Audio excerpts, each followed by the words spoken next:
The poster of a young girl on the wall suddenly shifted, and at first, the boy assumed his eyes were playing tricks on him. The very next moment, the poster tore open, and the head of a beautiful young woman slowly emerged. Confronted with this eerie sight, the boy was stunned. Cautiously, he reached out to touch her head, only for her to cry out in anger, warning him not to touch her. He reasoned that perhaps she was trapped inside the wall. Knocking on the door of the adjacent room, he told the landlord that a girl's head was stuck in his wall. The landlord, visibly perplexed, explained that he lived alone and there was no one else in his home. Believing the boy to be hallucinating, the landlord advised him to cut back on video games and get more sleep. Yet the head was plainly visible on his wall, hardly an illusion. Suspicion began to take root in the boy's mind. Perhaps the landlord was keeping the girl captive. When the landlord left the building, the boy climbed through the window into the neighboring unit. However, on the other side of the wall, there was nothing but a landscape painting, no trace of the girl's body. The situation grew stranger still. The head seemed fused into the wall itself. It could neither be pulled free nor withdrawn. At first, he tried watering her with a shower head, imagining she might grow a body, but to no effect. Gradually,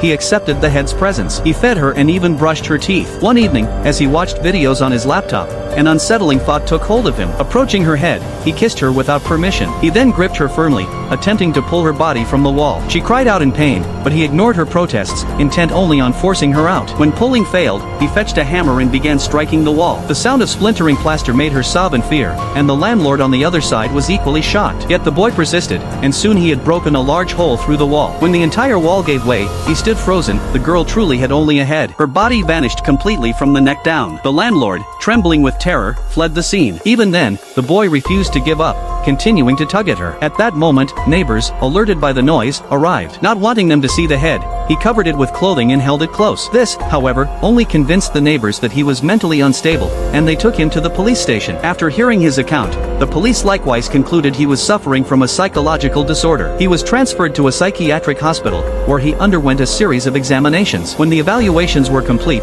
the investigation was formally closed. Upon returning to his room, he found the wall rebuilt and the girl's head gone.